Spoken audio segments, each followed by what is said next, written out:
vaatan, et seal on katlamaja müra, seal on olemas autoliikluse müra, seal on diskosaali müra, seal on, ütleme, ventilatsioonimüra ja ma näinud ühte asja, tuulikute poolt tekitatud müra.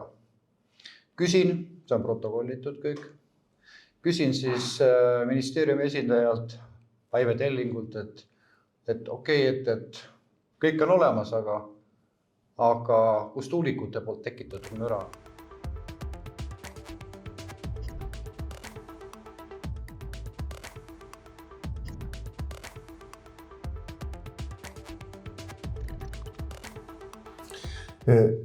Armsad Võrgutelevisiooni vaatajad, alustame meie saadet Eestimaa maskita lood. See on meil 44. saade. Tere tulemast vaatama. Oleme Pärnus, nagu alati tavapärases kohas. Täna on 9. märts. Juba on märtsikuu, varsti algab kevad, tore. Ja alguses öelda kohe ära, et kellele meie saade meeldib, siis leidke oma sõbrad ja tuttavad üles ja nagu ma olen siin korduvalt varem öelnud, et võtke neil kinni varrukast ja ütelge, et vaadake seda saadet, et ega meil selle saate levitamiseks nii palju teisi võimalusi ei ole, kui teie ise saate ka, ise teete ja saate seda teha, nii et sellele poole pealt teile aitäh ette ja toetage meie saadet. Seal on pangaarve number, sellele saate maksta. Aitäh kõigile, kes on toetanud. Aitäh Ardi Sutile Tartust, kes meid toetas juba 3. korda. Et kui te soovite, et me ütleks teie nime, et te olete toetanud, siis andke aga märku, kirjutage, muidu me ei hakka, me ei tea ju, kas inimene soovib, et ta nime öeldaks või mitte, siis me ei ütle, siis me täname. Tellige Rahvuslikku Teatajat, meie rahvuslaste lehte, siin on näiteks Jüri Nina tulek on siin sees ja paljud muud sündmused, mis tulevad. Ja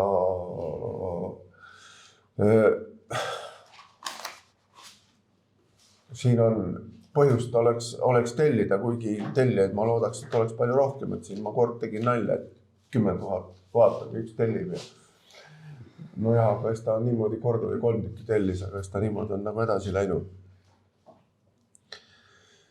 Ja siis alustame saatega. Meil on täna suur rõõm tervitada saates jälle saatekülalist Kalle Grünthali. Tema on meil korra juba varem olnud ja on täna jälle. Tervitus kõigile. Tore. Ja teemaks on, me räägime sellest tuuleenergia ja tuulikute hullustusest, mis nüüd Eestit on tabanud siin viimasel ajal. Kuidas see nii kummaline on see asi, et meil siin osa inimesi siin Harri Raudvere ja Sõnajalad ja tahtsid neid tuulikud ehitada 20 aastat ja ei saanud ja küll nad seda segasid sõjaväeradareid ja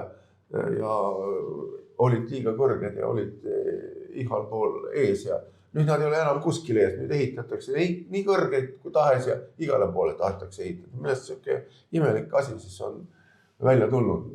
Oled sa seal Riigikogulane kuulnud, et mismoodi see nii kummaliselt see siis on läinud?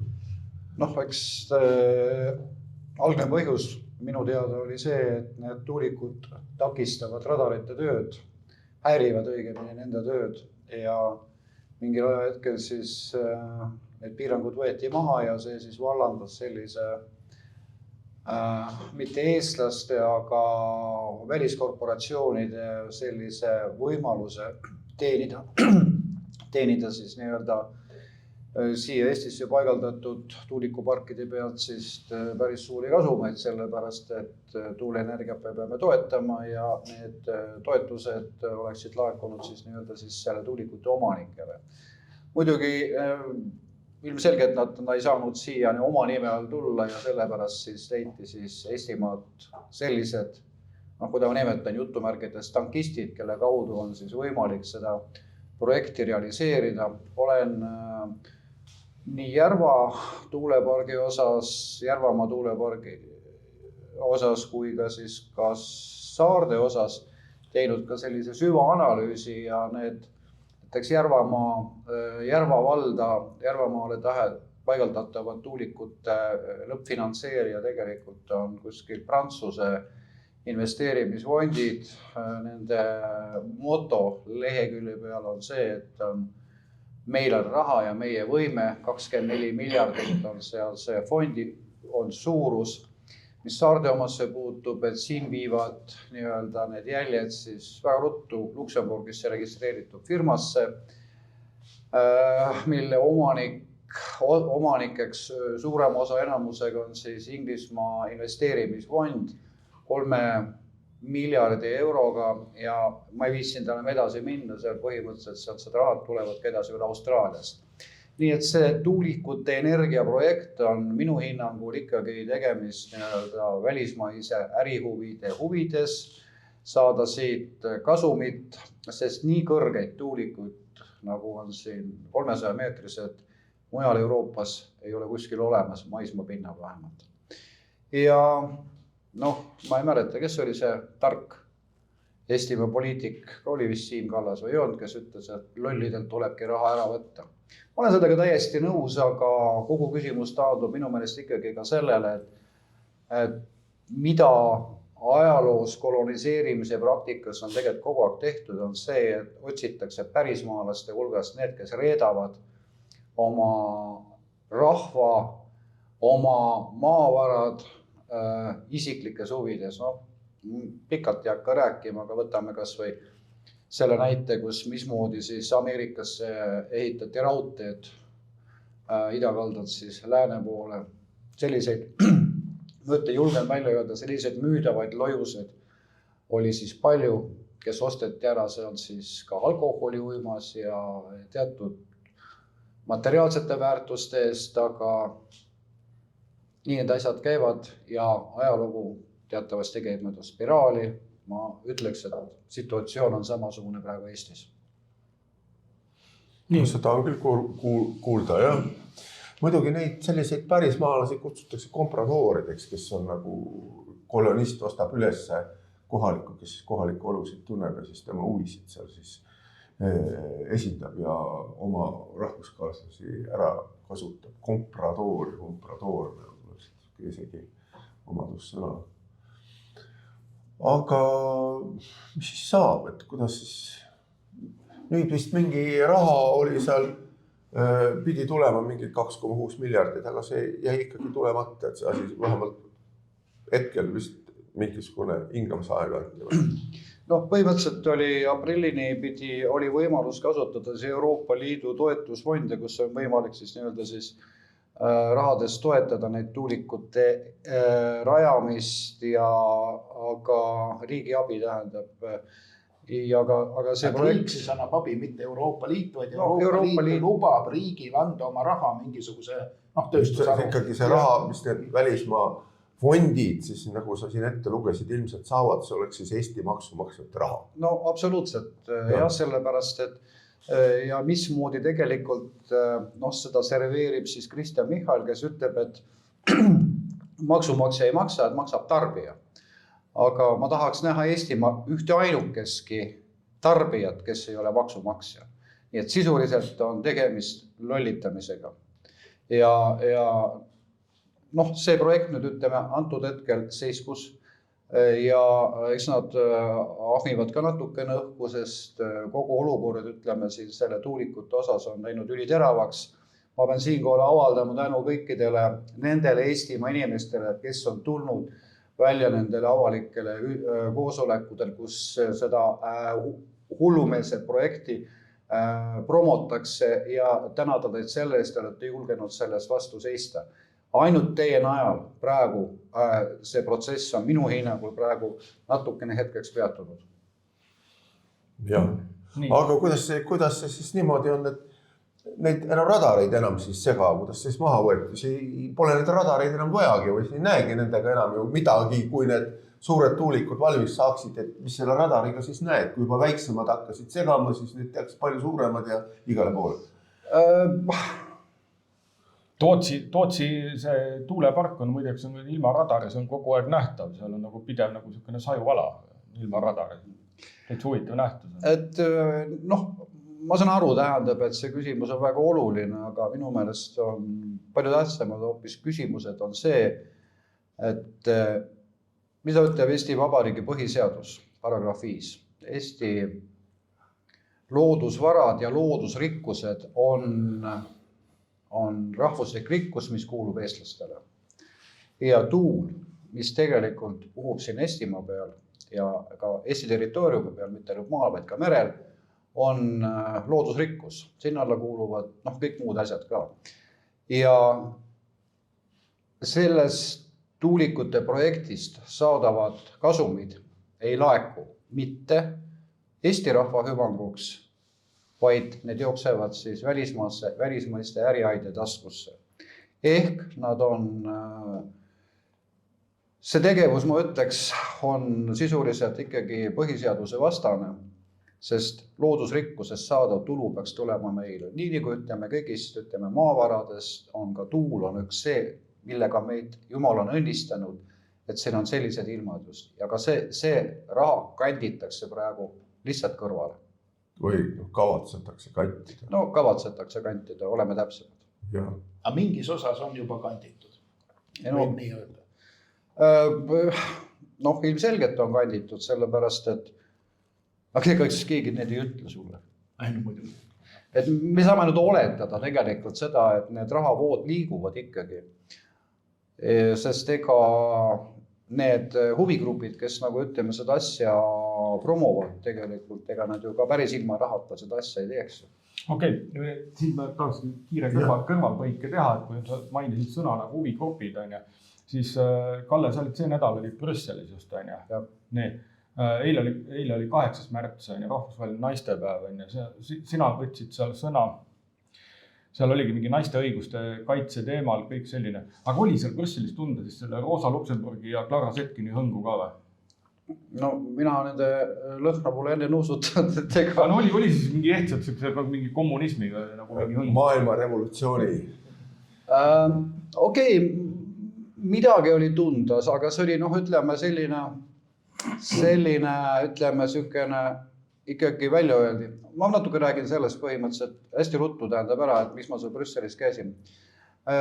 Riigikogu sotsiaalkomisjon arvas, et mina sobin sinna naiste õigusi esindama kõige paremini ja nii ma sinna siis sattusin ja programm nägi ette siis seda, et kella 9 kella 2 või 3, kus see oli siis nii-öelda ametlikud ettekanded, kus siis ütleme nii-öelda juhtivpoliitikud siis selles struktuuris siis pidasid seal igaüks 10-minutise kõne ja siis pärast seda oli siis planeeritud siis, et iga riigi esindaja saab siis 2 minutit ka siis ütleme kõnet pidada. Mul oli väga hea nõunik oli seal, kes registreeris mind kohe kõnepidamiseks ära, nii et ma olin rääkijatest olin siis 5 või 6. Aga kuna neid laekus niivõrd palju, siis täiesti julmalt tõmmati see 2 minutit kõneaega maha ja jäi 1 minut kõneaega. 1 minut kõneaega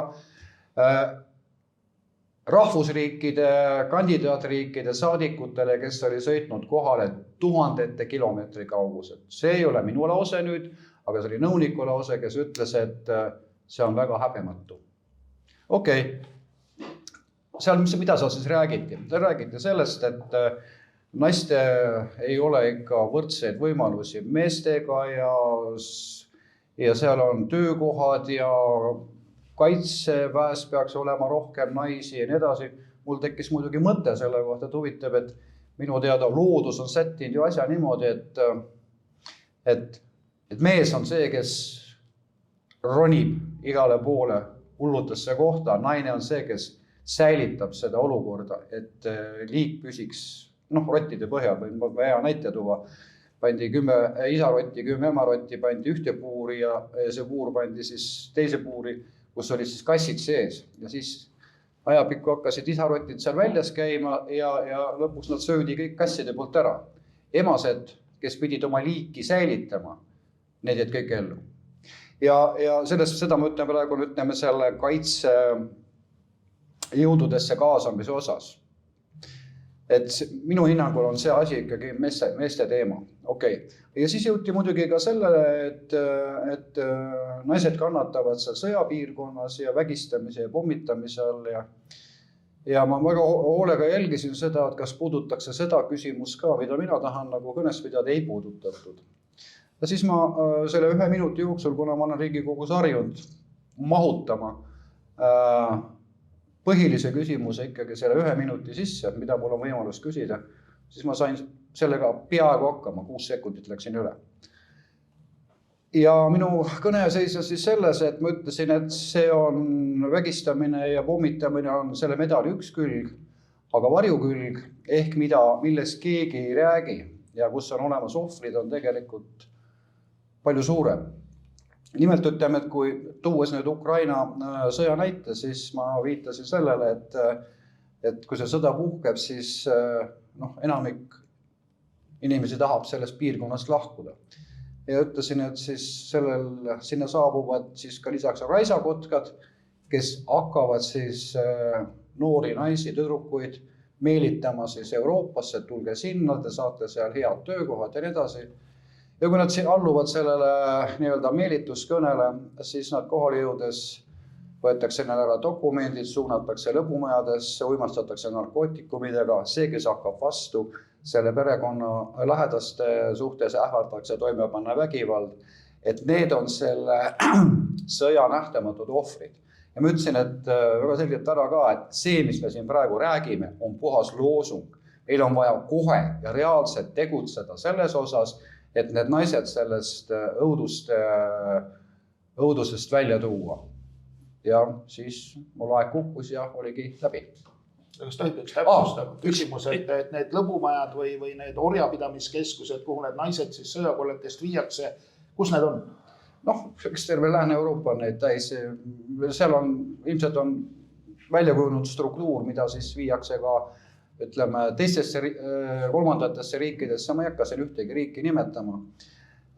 Et minu jaoks oli see kõige suurem probleem, aga kuna siin oli juttu, sa küsisid sellest roosast õngust, eks ju, siis mulle väga jäi meelde see, mismoodi Tšehhi riigi esindaja, üks naisterahvas ütles, et me ei ole seda Istanbuli konventsiooni, mis puudutab seal naiste osa, ratifitseerinud, et meil on olemas endal nii head seadused, mis kaitsevad kõik ära ja samuti oli ta ka migratsiooni vastu.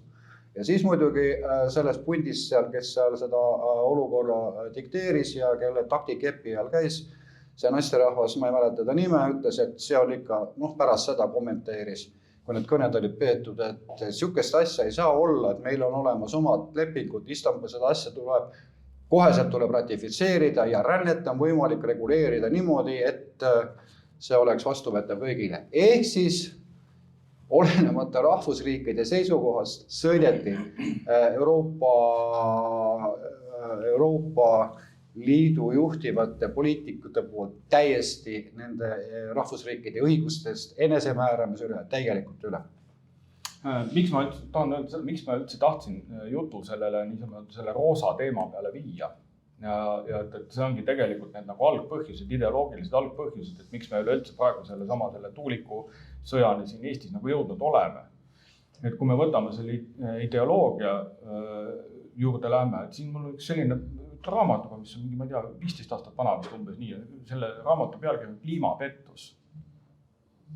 Ja see on otseses mõttes, kuidas on tühja koha peale loodud nagu see muinasjutt, millel hakati kõike muud ehitama.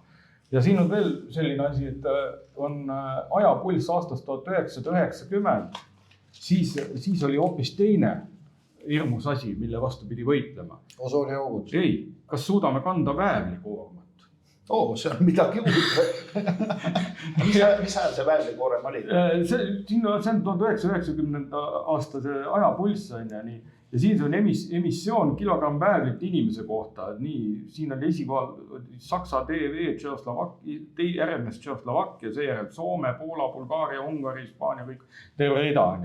Siis võideldi väävli vastu. Mina mäletan veel, kui ma noorem olin, mäletan, et oli osooniaugud, mille põhjustaks oli feroon. Eriti Antarktika kohal pidi olema see väga see osoonihilp, mis kaitseb need nii-öelda siis kosmosest ülevas kiirgused väga õhukseks jäänud. Sa mäletad, et meid ähvardas ka jääaeg kuskil. 70-ndatel vist, jah. Ja, aga selle võideldi nagu üleilmse jääaja vastu. Jääajast räägib siin, sellest väiksest jääajast räägib siin veel üks raamat. See on Tappidest lahti maailm. ja siin ma ei hakka ka siin selles saates ei hakka pikemalt rääkima, kui oli sellest, et see väike jääaeg oli, et see oli siis umbes algas aastal mingi 1570, see oli siis, kui siin oli meil siin Liivi sõda, see aeg oli, siis ta Euroopas hakkas. Siis sisuliselt see mingi väike jääaeg kestis mingi aastani kuskil mingi 1700 ja siis see periood. See väike jääaeg tähendas seda, et ta oli praegusest sellest temperatuurist mingi 2 kraadi oli külmem. Nii, ja omakorda oli see niinimetatud, kui siin Euroopas oli see soojaperiood, see oli aastal umbes 900 kuni 1300. Kui oli tegelikult, oli omakorda sellest tollest jääajast oli 4 kraadi soojem. See oli see meie muinasaeg. Nii.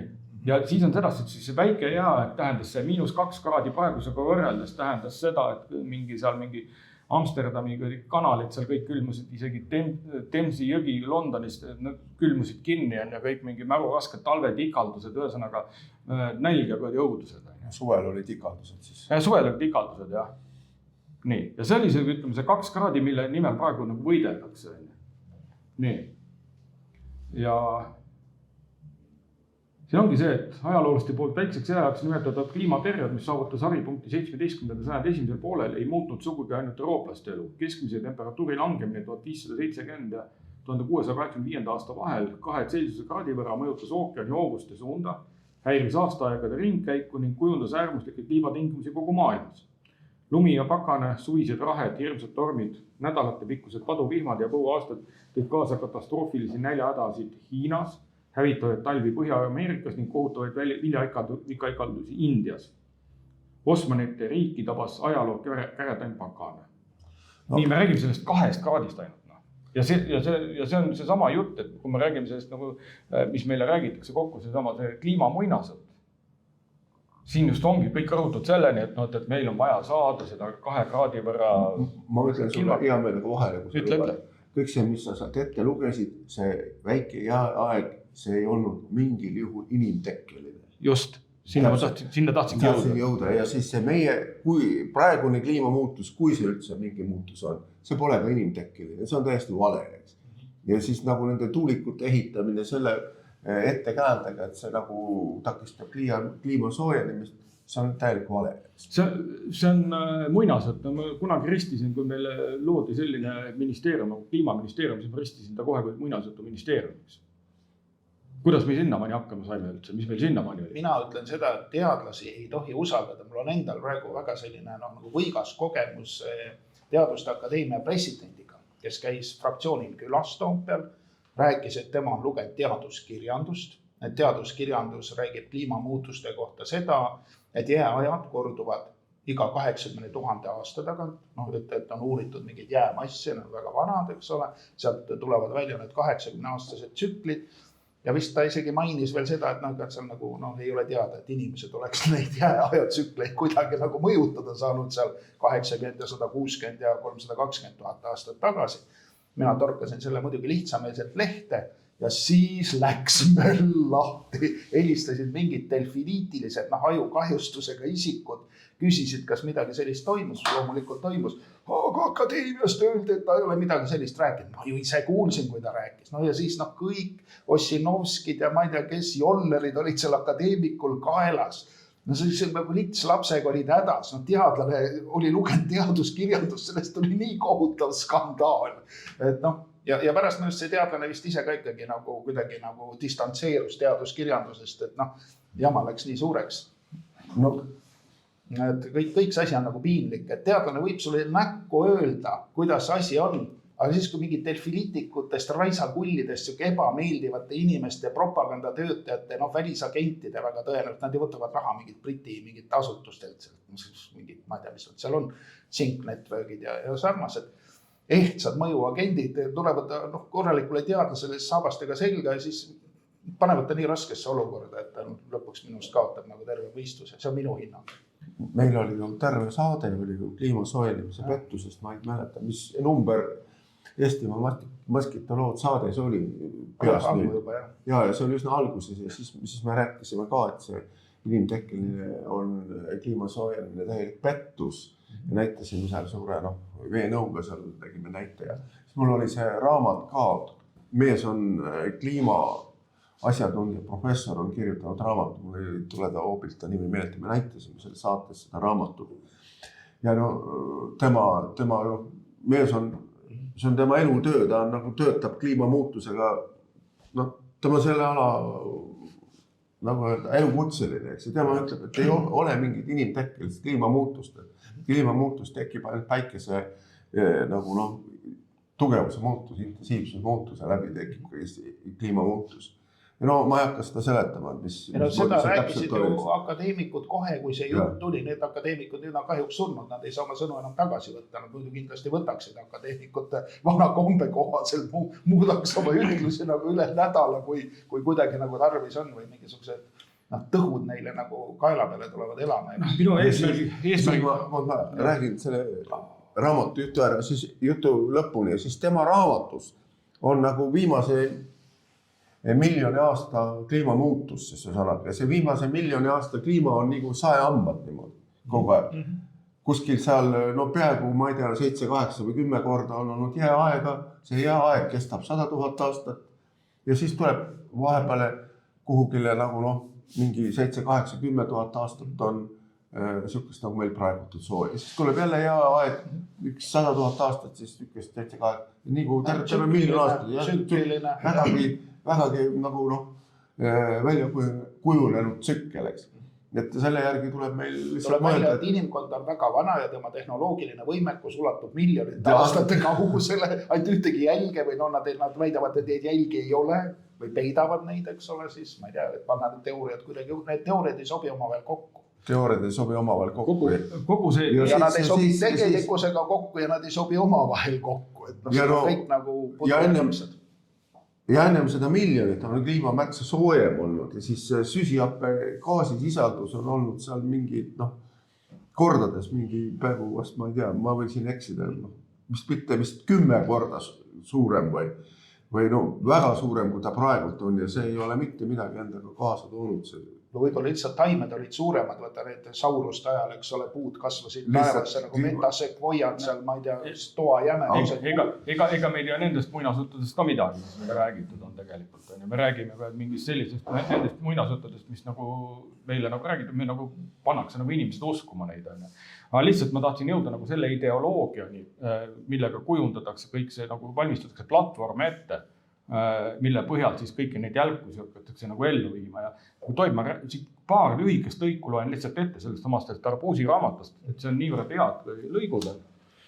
Üks on sedasi, et mida lähemalt jälgida selle usu peamisi tõekspidamisi, seda selgemini tuleb ilmsiks, et roheliste liikumises ei ole midagi armsat, pehmet ega nunnut. Pigem võiks seda kirjeldada kui pagana ja surmakultust, mille aluseks on viha inimliigi vastu ja põlev soov hävitada pea kõik, mida inimkond on praeguseks saavutanud. See on orjalik, ebardlik, hullumeelne pühendumine südametule jumalannale, kes ei paku midagi vastutasuks ja on külmalt ükskõikne. See on üks lõik. Teine lõik. Maailma revolutsioon teiste sõnadega ära põhimõtteliselt kõik väga lühidalt kokku võetud.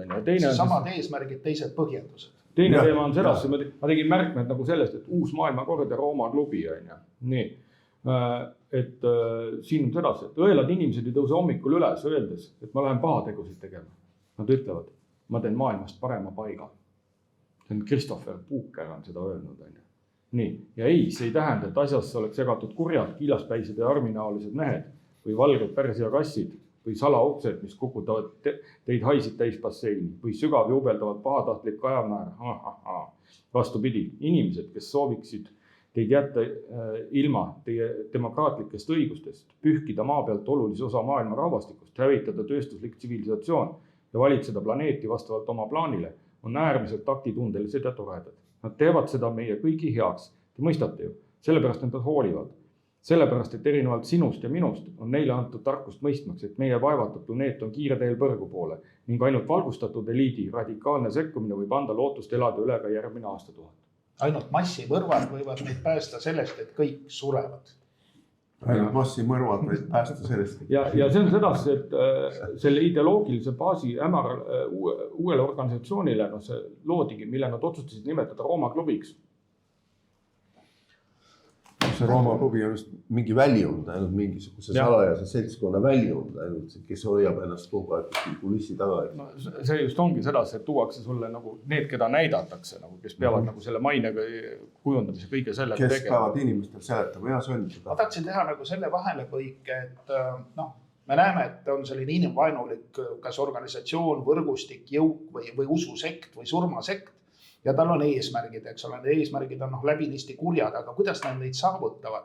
Alati on nii, nagu nende tuulikutega, need tuulikud, eks ole, on ilmselgelt tervisele halvad, nad on loodusele halvad, nad on majandusele väga halvad, eks ole, seletame pärast detailsemalt, aga alati mingisugune väike seltskond saab selle inimvaenuliku näiteks tuuliku püstitamisest suurt kasu, süstimisest kasu, maskidest kasu, testidest kasu, immigratsioonist kasu, et need üldiselt enamusele meist väga kahjulikud ja ohtlikud projektid toovad väikesele ebameeldivale kambale alati suurt kasu. See on minu arusaamine sellest asjast. Nii, televaatajad kindlasti, meie vaatajad, need on kindlasti lugenud seal mingi see Arthur Conan Doyle'iga, Sherlock Holmes ja Dr. Watson.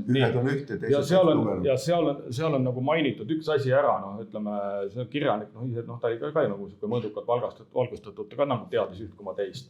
Ja temal oli seal üks sükene Sherlock Holmesi põhiline vaenlane oli doktor Moriarty kuritegelik sündikaat. Just nimelt see sama kuritegelik sündikaat ongi see. Nii see on. Ma ütleks võib-olla lõpu selle kliima soojenemise peale, kuigi ta tänane teema ei ole. Sa Sven viitis. Sellest miks ta ei ole teema, sest tuulikud on ju selle ettekääne, et hoitakse ära kliima soojenemist. See muinasjutt hakkab sealt pihta. See hakkab kogu see muinasjutt hakkab sealt pihta. Sven viitas siin praegu Eesti akadeemikud, kes ütlesid, et see narratiivid ei vasta tööle. Soovitan üles otsida ühe Eesti Ekspressi artikli internetis, seda enam sellisel kujul ei leia küll, aga paberkandjal, kus Endel Lippmaa arutles ja tõi välja selle kliimapettuse olulised komponendid. Ta jälgis nagu nende CO2 mõõtmisi ja nii edasi ja ma ei hakka seda kõike rääkima, et inimene on kübekene. Kõige suurem koletis on tegelikult päike, kes mõjutab meie kliimat ja kõike muud. Et ütleme, me ei ole ju väga palju pilte, kus me näiteks lööpnaela suurust maakera saaksime võrrelda siin, ütleme, ma ei tea, tohutu suure arbuusina. Me võime aknad lahti teha, kinni panna, kõike asja mõjutab ikkagi päike. Ja ta ütles väga ka, et aga selleks, et kasu sellest lõigata, propageeritakse seda CO2 jura, sellepärast, et müüa tuulikuid, müüa elektripaneele, mida keegi tegelikult muidu ei ostaks. Kui ei ole loodud sellist illusoorset valelikku pilti, et kui me nüüd seda CO2 ei vähenda, siis või tuulikud ei kasuta, siis maailm läheb lõhki. Et ma soovitan selle artikli üles otsida just paberkandja pealt. Ja selle kinnituseks tegelikult, siis kui Kersti Kaljulaid oli president, minu meelest oli vist Kanal 2, kes intervjueeris teda ja ta ütles väga selgelt, enne lastega kohtumist oli seal intervjuu temaga, ütles väga selgelt, et meid ei huvita absoluutselt üldse see, mida ütleb teadus. Meie jaoks on oluline see, mida Brüsselist meile ette öeldakse. Minu meelest ütleb see kõik ära, selle tuulikute, päikesepaneelide, kõige muu kohta. Mida loodi kõige selle läbi surumiseks, on meil tegelikult mingi kliimaräkitu täielikult. Meil on kõik need CO2 kvoodimajandus. See on kauplemine mitte millegi. Põhimõtteliselt on peale surutud mingi maks, mingi koormis, julm koormis. Nii. Ja siis on teine teema, üks asi on see ja pluss veel elektribörs. Sellest võiks eraldi saate teha sellest lepingust, mis on ETC, vist on selle süsihappegaasi maksustamise lepingu. See on omaette bürokraatia ja omaette majandus sinna üles ehitatud sinna otsa. Aga ma ütleks hea meelega vaatajale selle süsihappegaasi ja kliimasoojenemise jutu lõpetuseks, et ma ei tea, kui vaatajad sellega kursis on, aga tänapäeval on olemas väga kaasaegsed ja võimsad. Ja ma tean jah, see on, räägib siis pärast mind. On kasvuhooned ja kusjuures seal, noh, kus need on, no, ma ei tea palju, kas need Eestis on, aga no, ilmselt Hollandis on need kindlasti. Ja seal kasvuhoones hoitakse kunstlikult mingid teatud süsihappegaasi ühesõnaga kõrgemat taset siis. Kõrgemat taset õhus. Ja selle kõrgem tase õhus, mis seal hoitakse, on 1200 BMP seal kasvuhoones. Et taimed on leitud, et noh, sellest enam kõrgemale suurem doos enam ei anna ja see 1000-1200 on optimaalne. Ja see on umbes 3 korda suurem, kui praegu see meie katastroof on, mida nad räägivad. See on 3 korda suurem ja taimed kasvavad selle juures paremini, seda hoitakse seal sees. Et ühesõnaga see 3 korda suurem süsihappegaasi sisaldus ei tee midagi muud kaasa seal, kui lihtsalt taimed hakkavad paremini kasvama. Ja seda ta ilmselt ei teeks ka looduses. Proovi sellest Facebookis rääkida, vaata, mis juhtub. Ja siis ei, see ei ole eksperiment, see on lihtsalt praktika, aga inimestele ei räägita seda lihtsalt. Sa ei saa rääkida, kui sa seda Facebookis räägid, siis juhtuvad sinuga pahad asjad. No mul ei ole Facebooki, ma nii madalale ei lange, ma mingi Facebooki kontot tegema. Ja siis oota, ma lõpetan selle jutu ära, aga siis seal kasvuhoonetes on ka kindlaks tehtud see madalam süsihappegaasi sisaldus, kus taimed peab üldse enam ei kasva. Ja see on kuskil 250 BMP. Nii et kui me hakkame siin praegu seda kliimavõitluse programmi ja seda süsihappegaasi lihtsalt nagu õhus vähendama, siis me võime kunstlikult jõuda sellise momendini välja, et me lihtsalt suretame maakera looduse välja kuskil mingi momendi peal, sest 350-250 tulla on palju väiksem maa kui 300-350-1200. Nii et kogu see värk on lihtsalt see süsihappegaasi jutt, me näitasime tookord saates ka, see on lihtsalt nagu laest võetud vale lihtsalt. Aga ma tahtsin nagu nüüd, sa rääkisid siin väga sellest, kuidas taimed välja surevad, et ma tahan toha hea pildi. Kunagi mulle väga meeldis üks telesari, HBO sari Karnivaale. Ja seal oli üks imeravija. No just nagu hea mees, kes paneb käe peale näiteks mingi haige tüdruku ravib ära.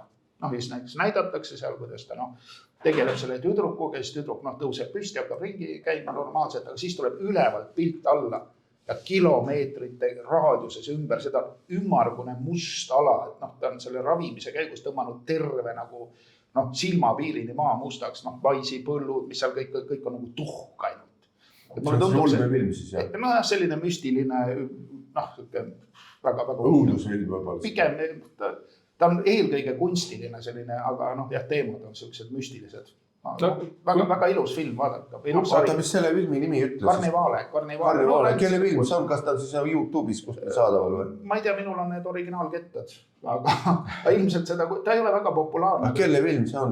See ei tulegi välja. Firma on HBO, kes on teinud igasuguseid väga häid sarri. Aga see selleks, ma tahtsin tegelikult, et see on nagu selline ilus pilt, mis näitab, et inimene teeb nagu midagi head, kui sa vaatad seda kõrgemalt veemalt, sa näed, et ümberringi on must maa.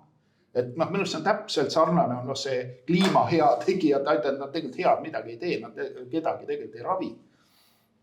Aga meid ootavad ju praegu ees sellised asjad Eestis nagu süsinikumaks transpordile. Sul on auto, eks ole, sinna tuleb süsinikumaks, sul on toasoojus, sinna tuleb, eks ole, sa maksad oma korteri või maja kütmise eest seda süsinikumaksu. Et need kogu aeg laienevad, need koormised, need, mis põhinevad kliimavalel või mingil muul valel. Ja järjest juurde tuleb ju uusi õudseid inimvaenulikku tootmisi. Kindlasti jõuavad meile varsti sitikatoit, eks ole, mingi selline jälgus, printeriliha, jälle põhjus, et lehmake ju peeretab seal nii, et päike kustub või mis iganes, et me peame hakkama printeriga mingit mürgist ollust nagu sisse söötma inimestele. Et see läheb kogu aeg laiemaks, need valdkonnad, mis hõlmatakse selle valega ja normaalne tootmine, toiduainete tootmine hävitatakse, normaalne elekter on juba hävitatud, kogu aeg see asi läheb hullemaks, seda ma tahtsin öelda. Et see on Moriartiga sündikaadi vahtlusega, see on lõputu. Nad kõik elualad võtavad enda alla lõpuks. Tuleme siis Moriarti sündikaadist ikkagi saate teema juurde tagasi. Meil pidi tuulikutest ära rääkima. Ja Kalle, sa oled ju mitmel sellel rahva kogunemisel osalenud, kus siis seda rahvale püütakse siis pähe määrida seda 300 meetri kõrguseid tuulikuid nende nende kodu lähedal, et mismoodi seal siis on need arutelud läinud, et nagu mõne sõnaga oskad sa nagu mõnda kohta ja näidet tuua meile, et nagu. Seal on, siinsamas võin ka kohe ära öelda, et YouTube'is on üleval Vangla Planeedi poolt salvestatud need samad kohtumised rahvaga päris mitmes kohas, et ma ei tea, kuidas need Google'ist välja tulevad, et võib-olla. Seal on natuke vaja kuskilt, nad ei tule, kui sa videosid vaatad, siis seal pead vaatama, kus on otse ülekanded. Aga võib-olla kui Vangla Planeet. Paned Vangla Planeet, aga siis sa pead kuskilt menüüst leidma otse ülekanded, siis sa leiad need. Kui sa hakkad videote alt otsima, siis ei leia, ma olin ise hädas sellega. Ma küsisin Peetri käest, kuidas see, kuidas ma saan kätte need, mul seal oma Saarde valla asjad ma ei näe. Eks. Aga okei, Kalle. See rahvakoosolekud tegelikult on üks selle planeeringu menetluse üks osa, mis tuleb kohustuslikult läbida. Ja nad ütleme, läbiviijad, kohalikud omavalitsused ei ehitanud üles taktika selliselt, et põhiesinejad siis kiidavad seda head asja ja siis antakse teatud aega, antakse siis ka küsimuste esitamiseks, mis seisneb siis rahva poolt kriitiliste küsimuste küsimiseks ja moderaatorid, kes juhivad, püüavad siis vältida nagu neid, ütleme, tõsisemaid sõnavõtte, otsivad välja siit, aga ka tavakodanike suust tuleb sellised pärled ja millele tegelikult need kohaliku omavalitsuse esindajad ja ka siis ütleme need nõndanimetatud eksperdid jäävad küsimustele jäävad vastamisega hätta. Aga mina olen käinud Põltsamaal ja olen 2 korral Põltsamaal ja 1 Saardel ja millal see saade eetrisse läheb? Millal see meie saade eetrisse läheb? No ma arvan, et umbes nädala jooksul praegusest kuupäevast. Selge, siis on nagu kurb sellepärast, et Põltsamaal toimub nüüd 3. esmaspäeval kella 17:00. Ja sinna ma üritan jõuda. Ja miks ma sinna tahan minna, sest on öeldud küll, et ma olen, need on sellised rändtsirkuse tegelased, kes käivad seal ja edasi, eks ju. Aga küsimus on selles, et teine rändtsirkus käib seda projekte maha müümas. See ei ole tsirkus, need on maailma päästjad. Rändtsirkus, nad mõtlesid neid tuulikute vastaseid, mis ilmselt, jah. No see on jälle alustav sildistamine. Küsimus on selles, et seda protsessi menetletakse selliselt, võetakse üks vald ette, siia tulevad need tuulikud ja ei vaadata kogumis, et naabervallas on täpselt samasugune pundar neid tuulikud tahetakse siis projekteerida praegu. Ja miks ma seal Põltsamaal käin? Sellepärast, et minu kinnisvara osas on põhimõtteliselt jääb nagu 2 selle tuuliku mõjualasse. Nii, nüüd ma võib-olla ütleks minu meelest kõige olulisem asja, mis ma siin üldse siin laua ääres olen praegu, võib-olla see, et see tuulikute maale toomise projekt rajaneb täielikule pettusele. Miks ma seda julgen seda välja öelda? Riigikogu sotsiaalkomisjonis 2. detsembril, see protokoll on leitav ka Riigikogu lehelt, menetleti rahvatervise seadust. See oli mingi 230-250 lehekülge paks patakas seletuskiri. Ja seal olid kõik asjad olid, seal räägiti ka, ütleme, müra probleemidest ja selle vaatan, et seal on katlamaja müra, seal on olemas autoliikluse müra, seal on diskosaali müra, seal on, ütleme, ventilatsiooni müra ja ma näinud ühte asja tuulikute poolt tekitatud müra. Küsin, see on protokollitud kõik. Küsin siis ministeeriumi esindajalt, Päive Tellingult, et okei, et kõik on olemas, aga kus tuulikute poolt tekitatud müra on? Ja tema vastus oli järgmine. Eestil puudub teadmine tuulikute poolt tekitatud müra osas. Muidugi selle peale läksid seal pooltel sotsiaalkomisjonis läksid silmad punni ja isegi Ele Everaus Reformierakonnast arstina ütleb, et kuidas me saame neid asju üldse projekteerida ja hakata paigaldama, kui meil puudub teadmine selles osas. Küsisin siis järgmise küsimuse, millal see teadmine saabub? Vastus oli järgmine, see oli detsembris, ütles, et see tuleb järgmise aasta septembriks. Saame me teada, millist kahju või millist probleemid esinevad siis töötavatel tuulegeneraatoritel ehk tuugenitel, nagu neid kutsutakse. Ja lisas siis ka, et me suhtleme pidevalt siin WHO-ga selles küsimuses. Ja siis mul nüüd hakkas huvitama, et miks nad WHO-ga suhtlevad. Ja selgus see, et aastal 2018 on WHO andnud välja juhendi, mis puudutab konkreetselt tuugenite ehk tuulikute poolt inimtervisele tekitavat kahju.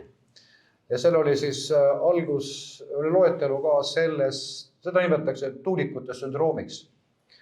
Ja seal oli loetletud siis hulga haigusi alates seal peavalust, unetusest kuni südamerütmi häireteni välja. Nii et tegemist on väga tõsise küsimusega. Ja ma olen nendel kõigil 3 koosolekul olema seda teemat küsinud, viidates 2 minu meelest väga olulisele dokumendile. WHO ütleb, et on probleemid, Eestil puudub teadmine ja kuidas mingisugused vallaametnikud ja nõndanimetatud eksperdid ütlevad, et ei ole. Eestis on esitatud kuskil 20 inimese poolt Terviseametile kaebusi Saarde tuulepargist. 20 inimese umbes, jah? No ma opereerin umbes. Pluss miinus, eks me ei tea ju täpselt. Ja seoses sellega siis ma hakkasin uurima, et mis nendest kaebustest nüüd saab. Ja selgus, et selle kaebuste, ma küsisin ka, mis seaduse alusel te menetlete. Ja ta ütles, et Terviseameti esindaja ütles, et see käib siis atmosfääri õhukaitse seaduse alusel. Ja ma ütlesin seadus küll, aga seal on ju lisamaterjal, eks ju, et seal on ministri käskkiri number 77, kui ma nüüd õieti mäletan, mis reguleerib seda, millise metoodika alusel siis seda müra, infraheli, kuuldavat müra, infraheli mõõdetakse. Ja vaatan need ära, seal selgub, et selle metoodika ainult on siis, ütleme, liiklusmüra mõõtmiseks, kuhu panna need mõõturid, milline peab olema ilm, kui kauge, ütleme, see on tehniline küsimus, mis annab tegelikult usaldusväärse küsimuse. Ja siis selgus, et nad algatavad riikliku järelevalve. Ja nagu me nüüd teame selle Saarde tuulepargi informatsioonist, nii palju kui ta läbi on tilkunud, et tegelikult Eestil, ma olen 1 korra kohtunud veel, pärast seda enne seda viimast nüüd Saarde tuulepargi koosolekut olen 1 korra kohtunud veel Terviseametiga. Ja selgub, et neil puudub võimekus mõõta infraheli vähemalt ERR uudiste põhjal allapoole 16 hertsi, mis on väga oluline ja kõige ütleme selline sagedused, ütleme 1–7 ei ole teada, kas need sellised seadmed kuskil mujal ongi üldse, aga väidetavalt pidi olema. Aga miks pärast on see vahemik infraheli puhul on väga oluline, et süda töötab, kaotame sellises sageduses. Ja nüüd on toimunud olukord, kus mõõdeti see Saarde tuuleparki vaiksema sükse ilmaga, kus nagu tuulikud vaevu töötasid ja öeldakse, et ohtu ei ole. Ja ma nägin ka seda videot ja täiesti hämmastav on see, mismoodi julmalt inimestele valetatakse, öeldakse, et need mõõtmised on tehtud täpselt, need ohtu inimestele ei ole. Ja siis rahva hulgast tõuseb püsti üks inimene, naisterahvas ütleb, et kuidas see võimalik, et ohtu ei ole ja kuidas te saite mõõta, kui Riina Sikkut ütleb, et Eestil puuduvad sellised seadmed selle mõõtmiseks. Et sisuliselt on tegemist pettusega. Mis nüüd edasi saab, eks ju? Üritan nüüd saada mingisugust teavet selle mõõtmise kohta, sest kuna on tulnud kaebus inimeste tervise poolt, siis peab riik teostama riiklikult järelevalvet. Ja see tehakse mõõteseaduse alusel, kus on siis, ütleme, kõik seadmed peavad olema kalibreeritud, mõõtjad atesteeritud ja aparaadid ka taadeldud. Peab olema ka metoodika, millele ma siin eelnevalt juba vihkasin. Et tahaks need andmed kätte saada, et otsustada siis selle üle, kas selle mõõtmise osas on tegemist kuriteo tunnustega, sest riikliku järelevalve teostamine on karistatav karistusseadustiku järgi. Kui seda õieti ei tehta vist siis, jah? Just. Miks ma saan seda öelda, sest ma olen, mul on kuskil 25 aastat on kohtus käimise praktikat ja ma olen väga palju just liikluse teemasid menetlenud, kus on alkoholijoobet on tuvastatud taatlemata aparaadiga, mille aeg on möödas. Samuti ka siis kiiruse mõõtmise osas, et vale metoodikat on kasutatud ja nii edasi, mille tagajärjel on siis need väärteo asjad tühistatud, kuna ei ole järgitud nii-öelda seda mõõteseadusest tulenevaid nõudeid. Ja mulle millegipärast tundub, et siin on Eesti rahvas petetud. Ma muuseas viimasel kohtumisel Terviseametis ma ütlesin, ärge tehke jama kokku, sest sellele võib järgneda sanktsioonid karistusõiguslikus mõttes. Ja nüüd ma kuulen, selle Saarde tuulepargi osas öeldakse, et meil on kõik täpne, meil on kõik korras. Ja ERR-i uudis, kui te nüüd võtate lahti selle Saarde osas, ütleb see Terviseameti peadirektor ütleb selgelt ära, et jah, et meil kõiki sagedusi me ei saanud mõõta, aga induktiivselt on need asjad ikkagi korrektsed. Halleluuja, tähendab, sellist asja ei saa olla. Ja vastus sellele ikkagi, mis saab nendest inimestest, kes on seal kannatavad, kellel on unehäired, stress ja nii edasi, sellele veel vastust ei ole. Ütlen, protsess on poolik praegu. Täpsustav küsimus, nii Saarde tuulepargist käis jutt, kas see mitte see Utilita? Utilita see vind, jah. Okei, kena jutt, see minu arust Utilita, see minu arust nimelt Prantsuse juurtega. Mis sul enne mainis? Ei, tema on Luksemburgis registreeritud firma ja põhiosanik raha tuleb Suurbritannias. Okei, vahet ei ole. Rahad, mis seal taga on miljardites. See tähendab sedasi, et money talks, et põhimõtteliselt, et me ei tea, mis kanalid pidi, need nagu meelehead liiguvad. Fakt on see, et nad liiguvad, et vastavad tulemused saavad. Me teame, et on ka ametlikud kanalid, kuidas meelehead liigub. Vallad saavad mingi osa sellest, ma ei tea, mingid ametlik raha. Aastas näiteks nii palju, mingi protsent, ma ei tea millest, siis mingisugusest rahast. 50% laekub sellest, selle taluvustasu laekub siis kohalikule omavalitsusele, 50% laekub sellest siis sellele isikule, kes elab selle tuuliku mõjupiirkonnas. Aga lisaks sellele veel sellest üldisest ärist on ka veel mingi väike nuts tuleb vallale, aga vallale on 500 miljonit, need on valdadel ikkagi väga suured rahad. See on selline, et haugipoeg, latt sätendab väga ilusasti, kui jookseb läbi vee. Sellest on aru saada, et vallad on väga motiveeritud saama need asjad seal käima, sest siis nende palgad, nende asjad, mis nad seal ajavad, need see on munistuste maa nende jaoks. Indiaanlaste klaaselbed. Röövsaaki on mida jagada. Süle ja seljaga saab klaaselmeid. Ei ole nii, et kui antakse väike kopsiku täis, sulle tuuakse, võtta kõik. Ma ei usu, et seal tuuakse käruga ja tuuakse kopsikuga, seal antakse nendele, seal on sellised ärid, et alguses räägitakse ühest asjast, aga kui see asi püsti on, siis on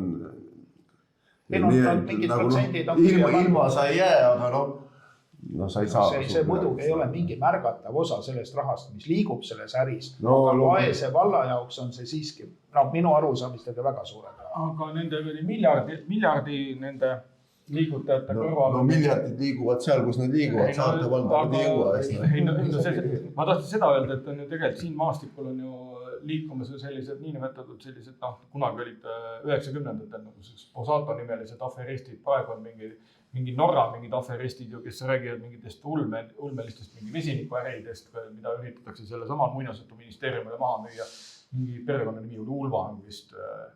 Ka samamoodi aferistid puhtalt, kes on Norras mingi kriminaalselt karistatud ja nii edasi. Omal asjatundjad. Ja omal asjatundjad, nad saavad siin jälle uuesti alustada. Mingi jälle nina vee peale. Aga üks teine hoopis ka üks väga suur selline kuritegelik projekt on, sa Kalle kindlasti oled seal Riigikogus kuulnud ja mis oli ka nagu väga suurele bluffile rajatud. Ja tegelikult tahetakse teha meeletut ju neiskillustiku karjääri meil.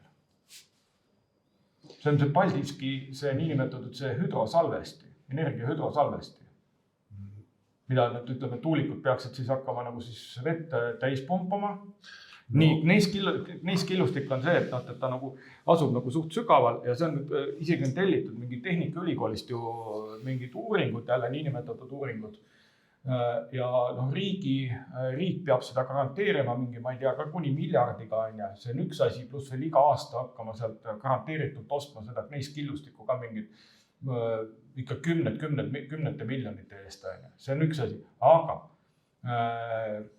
selle asja, ütleme, toon sellise, et kas te teate, kui sügavaks seda karjääri on plaanitud? Ei, ma ei tea selle kohta. 650 meetrit. 650 meetrit. Kui sügav on Läänemeri? 455 meetrit. See on põrgus otsa pidi juba. Põhimõtteliselt, jah. Ongi põrgu korrektne. Seal on juba nii soe, nii seal on nii sügaval, et kus annab teda midagi eriti kaevata. Ei, ma ütlen ausalt, et ma ei... Seal saab juba, sellest saab mitte ainult hüdrosalvesti, vaid sealt saab terminilise kütte elektrijaama, sest see, nagu see Eestis põhjas pae all on ju graniit ja graniit läheb ju allapoole soojemaks. Ja siin on üks selline, seda ma mäletan lihtsalt lapsepõlest, et sellist juhust oli aasta 1978, siis ma olin 7-aastane ja mäletan, et sellist juhust, et kui nagu majaga mingi aknad, kõik klaasid värisid, kõik värisesid. Ja mis siis toimus, siis oli Osmussaare lähedal oli see maavärin ju. Ma mäletan ka seda, jah, seda hetki. Ja just nimelt, seal on see just nimelt on see, kus see nagu see suur, see nagu see niinimetatud see, nagu see seismiline see joon läheb, kus see nagu järsult kukub juba, et mingi, ma ei tea, seal see meri nagu sügavamaks on ja seal. Ja seal murdekohas on kogu aeg sellised väiksed mingi maavärin. Väidetavalt pidi olema sinna kunagi meteoriit langen, mis on siis nagu ütleme. Täitsa võimalik on ju. Aga kui kaugel see plaanitav, see mingi see Paldiski see karjäär enne jääb sealt, vaatame siin seina peale kaart, ma arvan, see on mingi võib-olla 20 kilomeetri kaugusel, mitte kaugemale. Ei, ma ütlen ausalt öelda, et ma ei tea selle kohta suurt midagi. Ei, ma lihtsalt räägin sellest, kuidas neid luuakse, neid ulmelisi, neid nagu raha varastamise skeeme.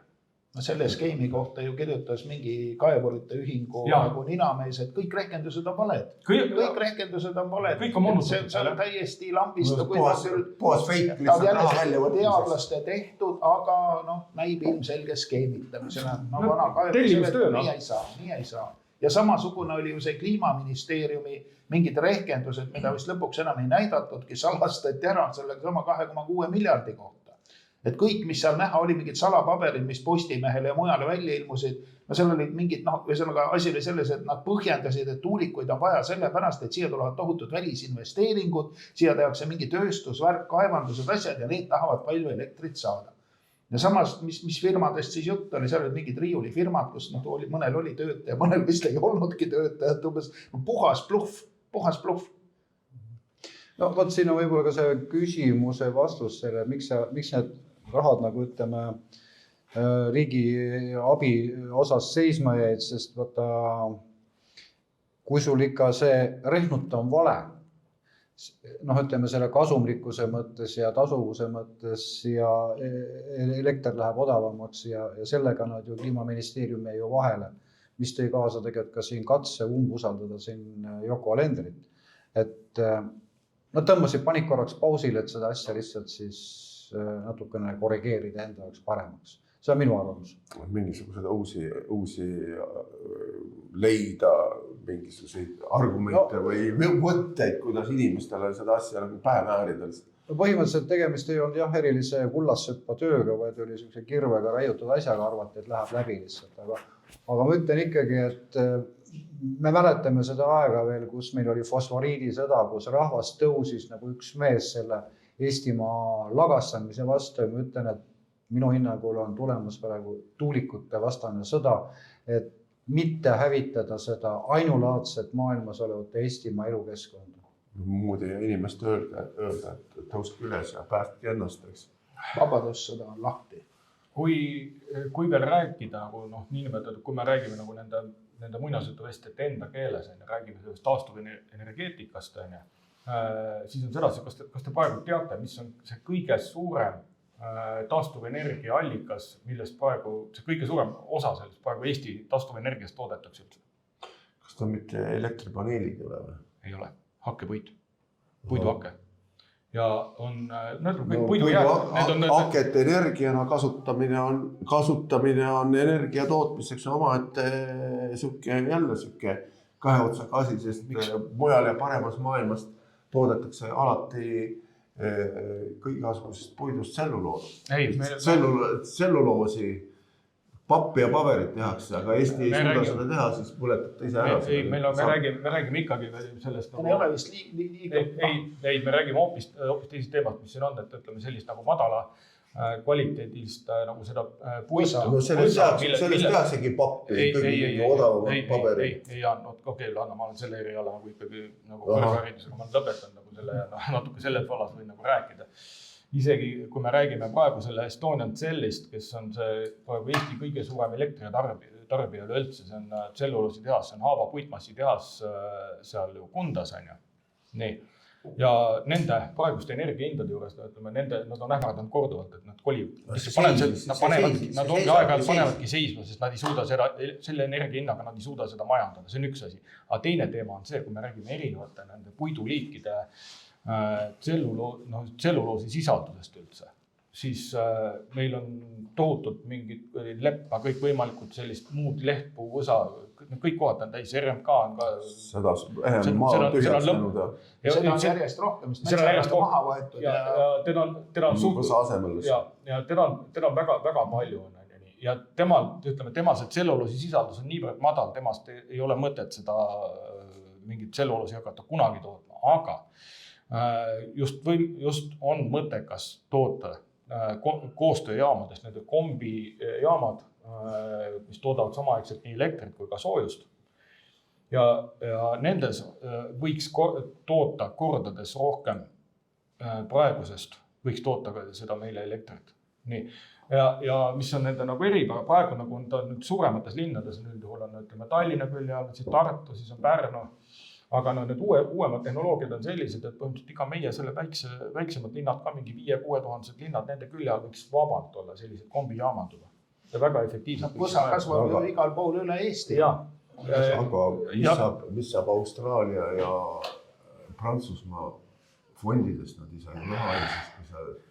Eesti Vabariigi põhiseaduses ei ole Austria fondi kohta mitte poolt sõna. Nii et kui me räägime sellest, et ma tean nagu seda valdkonda tean juba 90-ndatest nagu väga pikalt tean, ja siis oli üks selline tark ärimees, olgu muutale kerge Tiit Veeber, kes selles vallas nagu ukse lahti tegi. Ja loomulikult sai ta korralikult nagu selle pandi vangi vist. Ta pandi vangi ja üks tema koolivend, kes ka samas valdkonnas nagu tegutses, teda ma tundsin nagu isiklikult, ta pandi hullumajja. Ja siis oli tookord oli see 90-ndatel oli see Masuudi maffia, kes nagu roolis.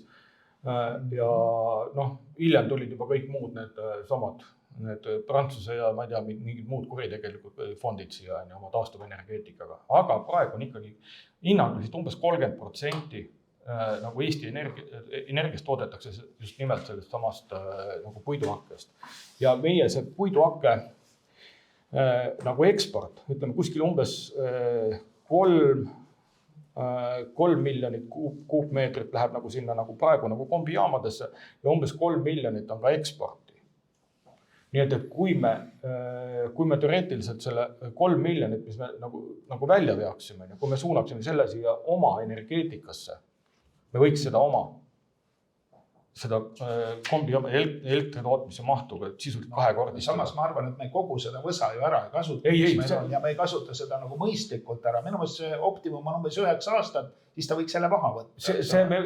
Seda mahtu. Pajuosa põlde, ma olen Rootsis vähemalt näinud, kus seda see on Lõuna-Rootsis kasvatatakse seda päris palju.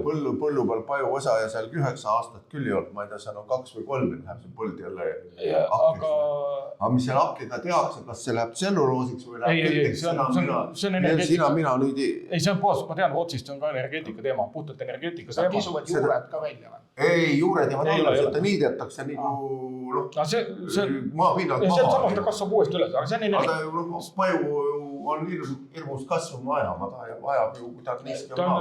See Lõuna-Rootsi on ka puhas energeetika valdkonda.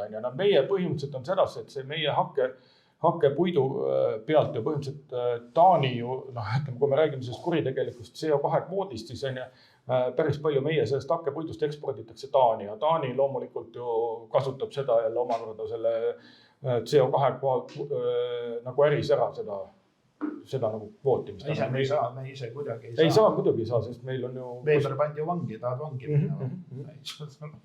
Nii et kui nagu mõistlikult majandada, siis võiks vabalt olla ka see puiduhake kõige suurem see taastuvenergia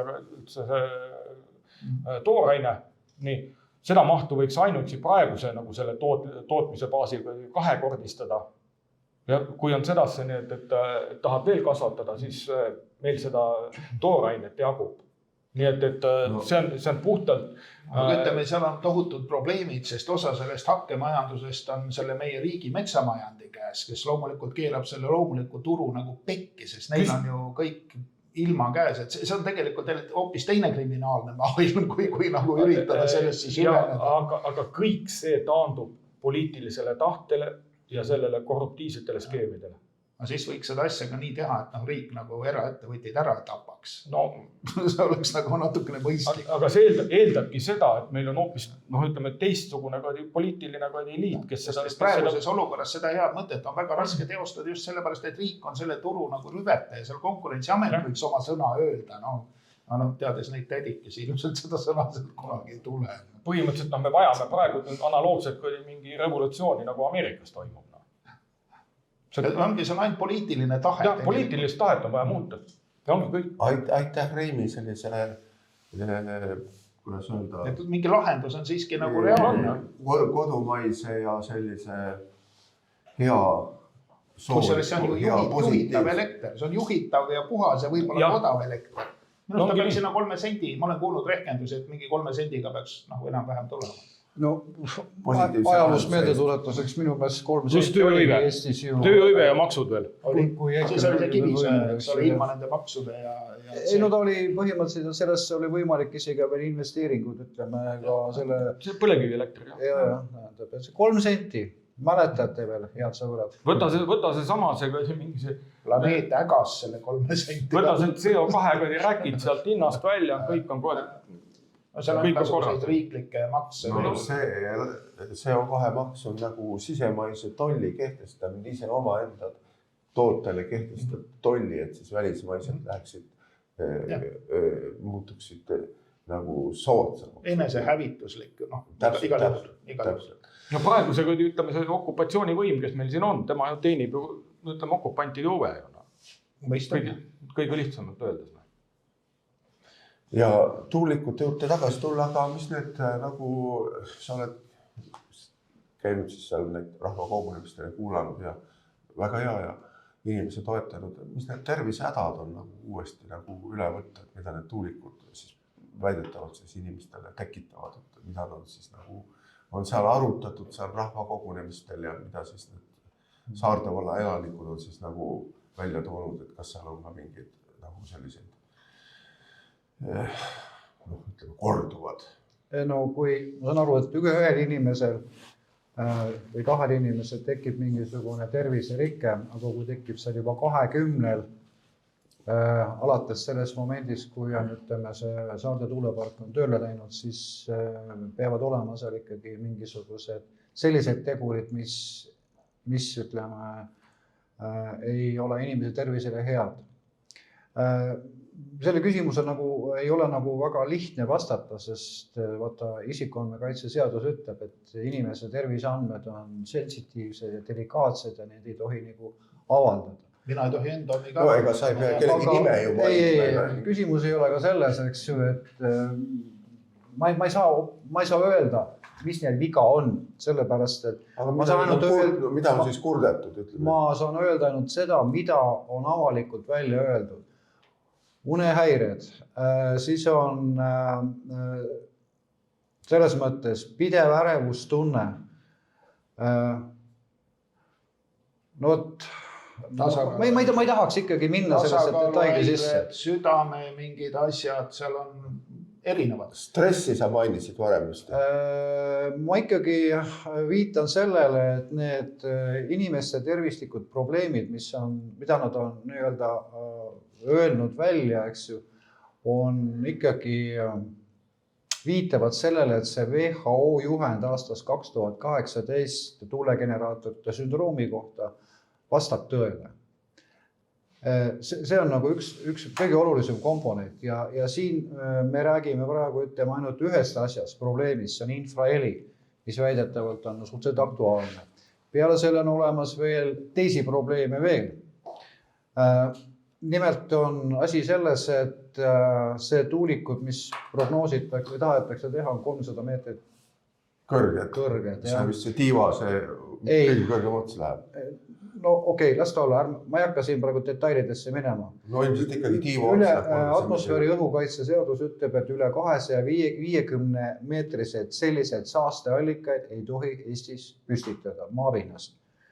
See tähendab seda, mis on saaste. Saaste on müra, õhku paisatud mingisugused keemilised ühendid ja nii edasi. Täpsemalt saab vaadata sellest seadusest. Mis on aga probleemiks? Probleemiks on selle generaatori tipus asuv siis see moodulkompleks, mis seda ringi ajab, seda seisma jätab ja nii edasi ja seal kasutatakse ülimürgiseid gaase. Ja mis on praegu Saksamaal probleemiks on see, et Keskkonnaametis on võimalik Saksamaa omast järgi vaadata, et need tihendid, mis peaksid hoidma selle ülimürgise gaasi sattumist nagu atmosfääri, nad annavad tihtipeale järgi. Ja seal on see probleem tõusetunud väga tõsiselt ülesse. Meil sellest ei räägi mitte keegi. Samuti ei räägi meil mitte keegi sellest, mida tähendab sõna jääheide. Teate? Ei tea? Ja see külmetab ja siis viskab need jääd. Tegemist kilomeetri kaugusele isegi. Ma ei oska öelda, kui pikalt, aga Norras näiteks on paigaldatud need isegi vastavad liiklusmärgid. Muuseas, sealne tuuliku kõrgus on maksimaalselt võib-olla 100, mitte 300. Sisuliselt, kui näiteks, ütleme niimoodi, et Eestis on niimoodi, et öösel 10 päeval sulatab, eks ju. Ja kui see tuulik, nii-öelda see vesi, kondens või mis seal vihmavesi, see jäätub ära sinna tuuliku lavade peale ja kui see tuulik hakkab tööle uuesti, siis on sisuliselt tegemist ju keskaegse kiviheite masinaga. Ainult palju võimsamaga. Ainult palju võimsamad, eks ju. Nii. Ja mis on nagu probleem, et sellest ei räägi mitte keegi sõnagi. Kui need paigutatakse nii-öelda siis, iga 10 kilomeetri, 20 kilomeetri raadius, siis praktiliselt on see surmatsoon, sest avalikult eel ma sõidan, eks ju, ükskord tuleb mingi jääkamaks mul kolaki küll. Lendab läbi auto. Lendab peaaegu kuulikiirusega ta võib lennata, sest seal, kui sa ikkagi sealt küljest viskab selle suure. Et see on juhus, eks ju, tähendab see on relvasüsteem. Ma tõstatasin tegelikult sama küsimuse siis ka Terviseametis, siis seal just taga, et siis võib ju aiad ümber ehitada ja kiivreid kanda, eks ju. Nendele mida te naerate, ma ei saa selles praegu. Kosmonaudis skafandrid nendele inimestele, kes sinna tuuliku ära elamne ja käivad nendes kuulivestid ja kiivreid. Siin on neljas probleem on veel, aga mul teie naeruga ajasite mul kõik meeles. Oi, anna andeks. Et kui kunagi jumal annab, siis saab seda uuesti puudutada. Ja ma küsiks korra veel nende mõõtmiste kohta, et ma olen kuulnud, et mingid neid infraheli nagu, Eestis ei olegi norme. et kui ei ole norme, mida sa siis mõõdad, kuidas see mõõtmine saab olla normidega vastuolus või mitte, kui normid on alles kehtestamata. Ma ei tea, kas ma sain valesti aru? Minu vastus on selline, Eestis puudub teadmine. Nii nagu ütles ministeeriumi esindaja, kogemata lobises välja Aive Telling, et Eestil puudub teadmine. Ja see teadmine tuleb septembriks. Nii et neil on aega veel teadmisi koguda. Ametlikku seisukohta ei ole ju praegu. Kui me sellest infrahelist räägime, siis ju kuskilt ma lugesin mingit sõjaradite, mingi artikkel oli või. Siis mingi sõjaradid üritasid ja sellest on ka mingi paarkümmend aastat juba möödas, nad üritasid luua mingit infraheli relva. See on olemas. Okay, ilmselt on neid erinevaid ja palju. Aga mis oli selle nagu takistuseks, et miks teda nagu massiliselt ikkagi tootma ei hakata? Põhjus oli väga lihtne, et kuna ta mõjub inimestele erinevalt, et sa ei saa seda oodatud tulemust, et kuul annab mingi kindla tulemuse, siis mõni teine relv annab ka kindla tulemuse. Aga infraheli relvaga inimesed taluvad teda lihtsalt nagu erinevalt. Hea, et sa natuke meelde tuletasid selle inimeste Saarde tuulepargi osas, just rääkisid need oli ka see jutuks, et tegelikult väga õieti ütlesid, et inimeste tundlikkus infraheli suhtes on erinev. Mõnele mõjub ta kohe tugevalt, eks ju. Mõnele on vaja sellist ülipikaajalist doosi, eks ju. Ja nüüd on huvitav on näha, et olles suhelnud selle mõne kohaliku talumehega, nad ootavad nüüd nii-öelda nende vasikate poegemist, et näha, kas ütleme seoses selle infraheliga on need väärsünnitused olemas või ei ole või nurisünnitused või jäädakse ahtraks sellepärast, et siin erinevates riikides tehtud katsed näitavad seda, et meestel enam ei tõuse ja naised enam ei taha. Ehk siis see looduslik populatsioon selle infraheli mõju piirkonnas, ütleme, soo jätkamine muutub nagu võimatuks, eks ju. Et see minu meelest on see äärmiselt tõsine, kui me selle Eesti paneme need täis, siis 20-30 aasta pärast on siin tühi maa ja siia võib tulla siis seda fosforiiti kaevandama maapõhjast, mis ei ole kõige tähtsam asi. Kõige tähtsam asi on ikkagi meie põhjavesi, millel on kullast kallim hind. See, samuti panna tuulikud püsti, toota veel kuskilt energiat, võib-olla natukene. Ja muldmetallid, mida on sõjad tarvis. No mitte ainult sõjad, ütleme, et Eesti on üks nendest 4 vähestest riikidest, kellel on siis haruldaste muldmetallide varud olemas, mida siis kasutatakse väga õigesti. Sa ütlesid, et sõjandoses, elektroonika ja see loetelu on päris pikka. Muuseas, nende samast tuulikutes kasutatakse ka neid samu väris haruldasi muldmetalle. Ja millest keegi ei taha veel rääkida nende tuulikute puhul. Me paneme tuuliku püsti, hoiab loodust, eks ju. Küsimus on ka selles, et ega tuulik siis seda nii-öelda elektrienergiat ei anna õhukaudu edasi. Selleks on vaja passkaablid, mille tootmine teatavasti keskkond äärmiselt mürgine ja saastav ja tohututes kilomeetrites. Sest praegune elektrienergiasüsteem on ehitatud mismoodi? Puukujuline. Jämetüvi on Narvas ja sealt lähevad arvud siis üle Eesti laiali, eks ju. Ütleme need liinid, elektriliinid. Kui tulevad need tuulikud, need paigatakse igale poole, see süsteem enam ei tööta. Eesti kattub kaablitega nagu ämbliku võrk. Selleks on vaja ka kaablitrassid koridore ja nii edasi. Mis tähendab seda, et tohutu raha tuleb sinna investeerida. Et mitte raha, vaid et meie metsad hävitatakse sellest ära, sest on ju elektriliinidel on ju need turvakoridorid ja asjad, mida peab kogu aeg. Et ma ei kujuta ette, mis sest Eesti looduses üldse enam järgi jääb. Maailma päästmiseks võib Eesti loodus ohverdada. See on odav hind inimkonna päästmise eest, ütleks sulle teadlane. Ei, kui euro püsima jääb ja tänu sellele, siis on juba see on suur võit ju. Ja ma ei saa aru, mis kuskilt eelmise sajandi 50. aastast alates on väike Eesti ja väike Eesti rahvas see, mida peab kogu aeg maailma päästmiseks ohverdama. Nojah, tundub, et see maailm ainult selle pärast ohus ongi, et mingid eestlased veel kui selle probleemi saaks ära lahendada, oleks juba palju parem.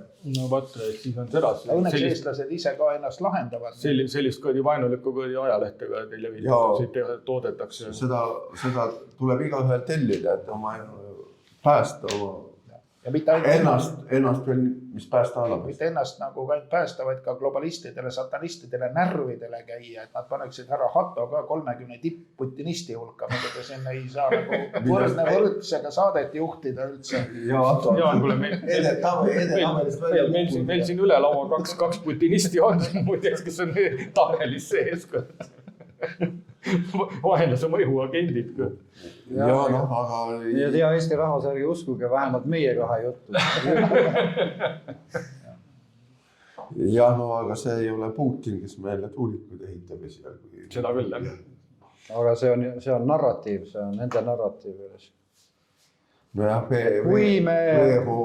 Kui Jürgen Ligi, ma tsiteerin nüüd Jürgen Ligi, kui sa oled maksutõusude vastane, siis oled sa putinlane. Kui sa oled tuulikute vastane, siis oled sa Kremli käsilane. Ja seda nimekiri on pikk ja pikk ja pikk. Aga minu meelest on nad devalveerib sellega selle mõiste tähenduse, kus Putini käsilane, Kremli agent ja ma ei tea, mis kõik veel käib seal söögi alla, söögi peale. Kunagi oli nõukogude vastale element, ennem seda kunagi oli Ketser ja sildistamine. Aga tuleme siia tuulikute teema juurde tagasi, et nagu tahaks öelda seda, et tulnud välja andmed selle kuu alguses, millega ilmselt te kursis ei ole, et Rootsis Gävle ülikoolist mingi teadlaste nagu meeskond lõpetas just tuuleenergia alase uurimuse ja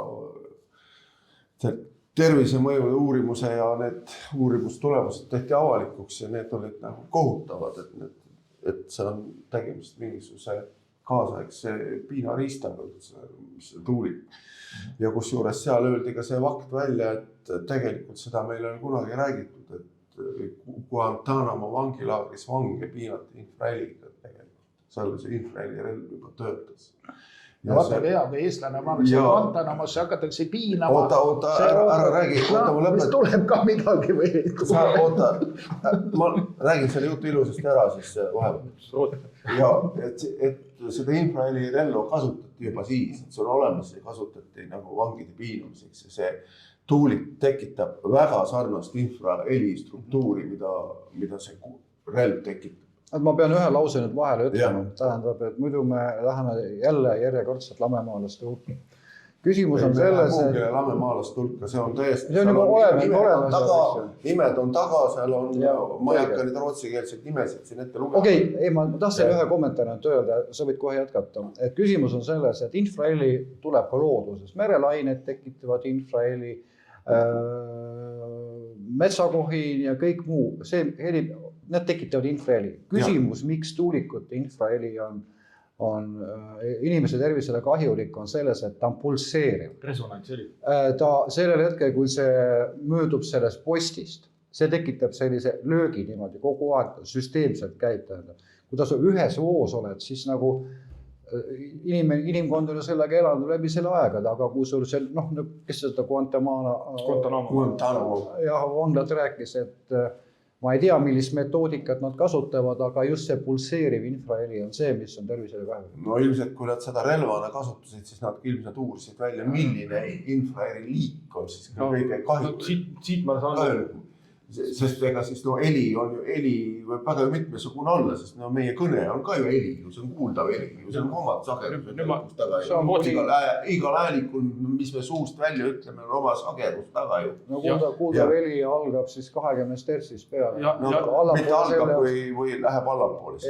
Allapoole on infraheli. Allapoole on infraheli, jah. Jaan, kuule, nüüd ma saan aru sellest, et nagu Rootsis enam siis ei lubata nagu vange infraheliga piinata. Ma ei tea, mis sellest tuuleenergia kasutusele võtust Rootsis pärast seda uurimust saab, sest mere oma on seal ära keelatud tõesti, see on lõpetatud.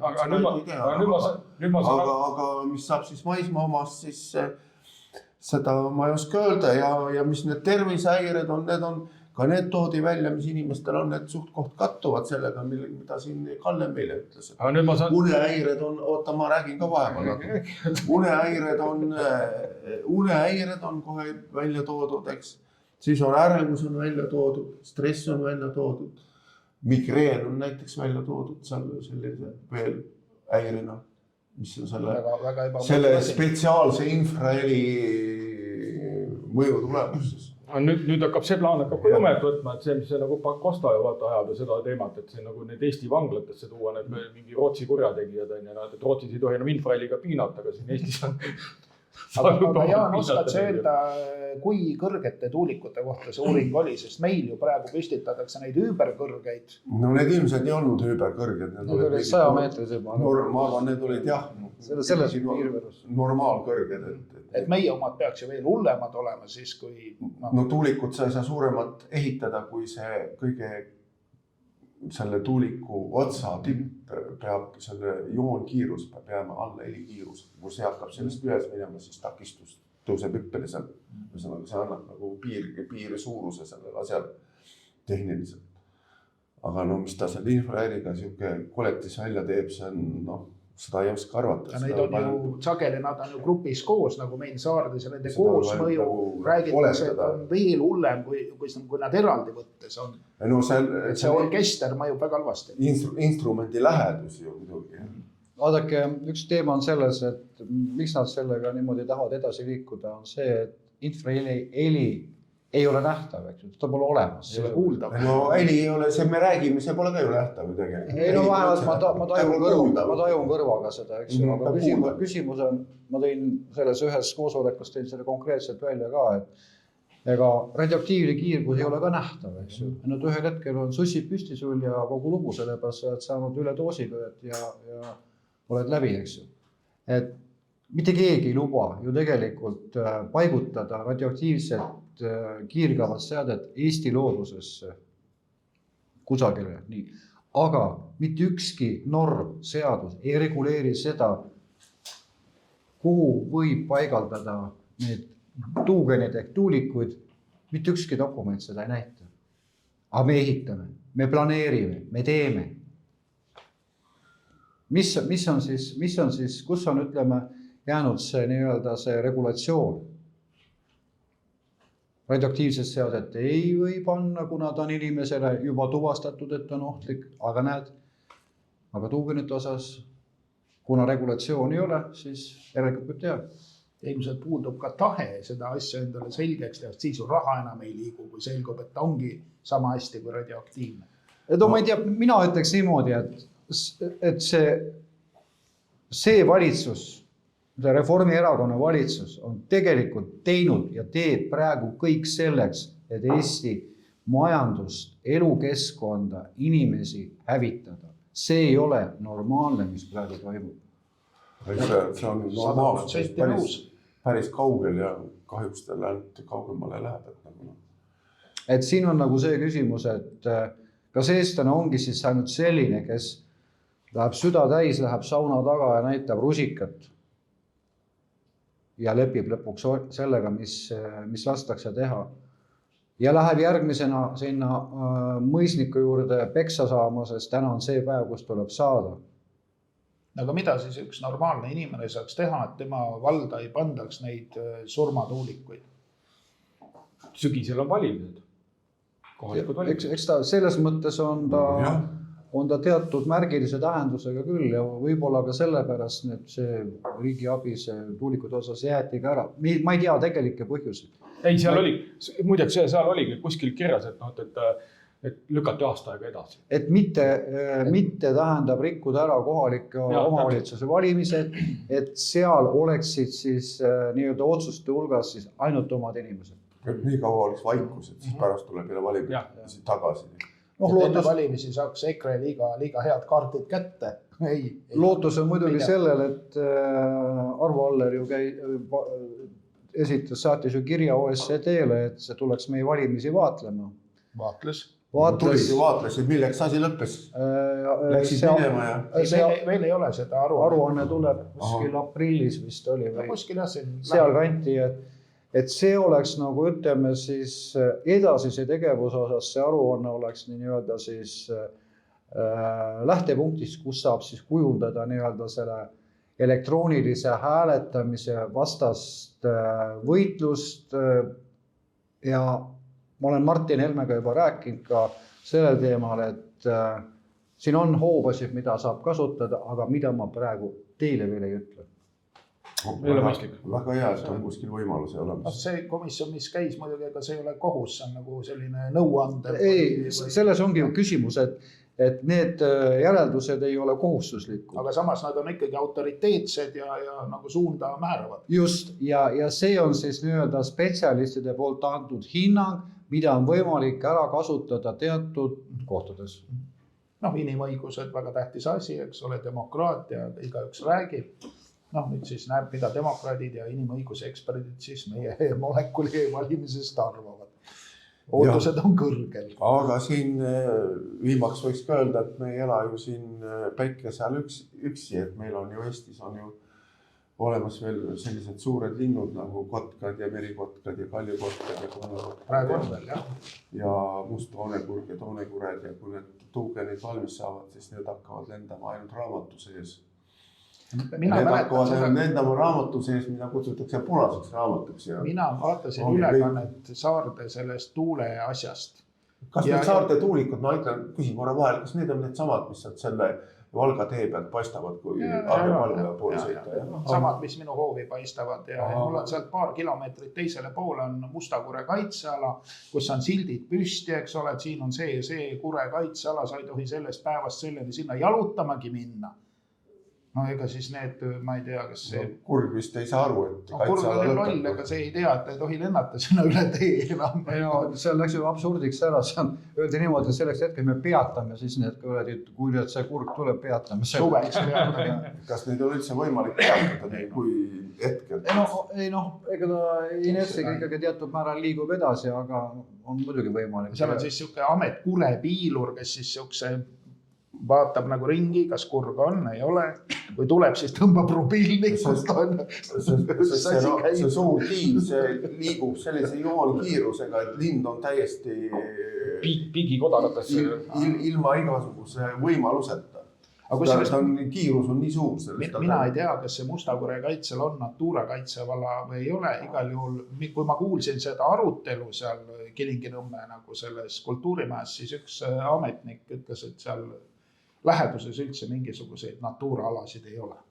Ja võib-olla minu mõelest nagu oli seal veel mingi ala kuskil kaunis lähedal. Kurg enam ei lenda, eks? Mis sa sellest Kurest räägid? Küsimus on hoopis selles, ka metsloomad tegelikult ju väldivad seda piirkonda. Lollakad, nad ei tea, mis seal. On ju tehtud uuringuid selle kohta, et terve see piirkond nii-öelda 4 algsetest esialgu läks tühjaks. Pärast tulid keskkährikud ja rebased, sellepärast, et nende hakklijahamasinate puhul need korjused kukkusid alla, neil oli toidubaas olemas. See tähendab, et loom on ju ülitundlik, eks ju, nemad näiteks osad loomad ja kalad ju tajuvad ju infraheli, sest nad ju liiguvad ju. Nahkiri töötab üldse vist. Täpselt samamoodi ja ainult selline loll inimene ei saa sellest mitte midagi aru. Esialgu ei saa, aga oskad öelda, ma lihtsalt, sa mainisid, et seal umbes 20 inimest Saardes nagu kurdavad terviseasju. Kui palju üldse seal nagu läheduses siis on või piirkonnas või nad arvutavad vist 3 kilomeetrit seda mõjuala? Ma arvan, et see mõju muidugi on seal, ma ei tea, kui palju 50-60 kilti, aga et kui palju neid inimesi on, kas sa tead, kes seal 3 kilomeetri sees siis elavad? Ei, ma ei tea seda, aga lisaks nendele oli veel, siis oli tegelikult veel mõned kaebused olid seal, siis oli seal Ida-Virumaalt oli vist 2 tükki, üks oli Tootsist, eks ju, ja Tootsi osas oli pull oli see, et tulid kohale, hakkasid mõõtma mitte infraheli, vaid katlamaja müra hakkasid mõõtma, eks ju. Aga mis oli märkimisväärne, et ühes nii-öelda mitte elamumaal, vaid tööstusmaal tuli see kaebus, siis vastus oli selline, et me seda ei menetle, kuna tegemist ei ole elamumaaga. Ehk siis ütleme, sellised laveerimine nendest asjadest kõrvale. Aga ega see muud ei aita, kui tuleb need andmed kätte saada ja siis vastavalt siis edasi tegutseb. Mina elan seal samas nende, ma ei tea, ma ei taha nagu rääkida sellest globaalkommunistide keeles tuugen või tuulegeneraator. Mina olen välja see tuugenid on välja mõeldud nüüd ütleme nende tuulikute vastaste poolt. No ma ei tea, mina olen vastane, ma mõtlesin välja mõnest palju parema väljendi nagu on Michal. Et nad 300-meetrised mere Michalit pandi mulle sinna aia taha, käib mingi tuulispask, no mitte tuuleenergia, vaid tuulispask. Need on seda eestikeelne vana sõna, tuulispask. Ma kutsun kõiki üle nimetama tuulispaska tuulispasaks ja Michalit Michaliteks. Et see on selge, no millega tegemist on. No sa jätsid selle lisandi pask kuhugi lisamata. ei, see on tuulispask on selline eestikeelne väljend. Ei, no jah, okei. No keeristorm või see keeri, siuke, mis seal ringi käib. Et kui käib ringi mingisugune arulage tuule sebimine, on seda väga mõistlik tuulispasaks nimetada. Jaa. Aga siis, mis vaatajatele öelda, et tõuske üles ja päästke ennast, et praegu on selline olukord tekkinud. Ja kui on valimised... Ja kui valimised tulevad, siis kes teile seal tuulikud panema hakkab, et sellele... Ja küsige, kas sa oled nende mere Michalite poolt, mis mulle siia pannakse? Ahah, sa oled mereröövel, sind ma ei vali järgmine, sa oled mere Michalite poolt, ei ole, nii. Väga hea, jätame nime meelde. Tuleb küsida kõik küsimused ära. Immigratsiooni poolt, oled pederastia poolt, oled maksude poolt, oled mere Michalite poolt, oled siin juba põhiküsimused on kaetud. Ja ükski värdas ei saa nagu vastata neile küsimustele avalikkuse ees, nagu inimese moodi. Üldse see, mida nemad räägivad, ei ole tähtis, tuleb küsida põhiküsimusi. Ja tõmbame siis täna otsad kokku, on nii või on? Jaa, okei. Aitäh vaatajatele.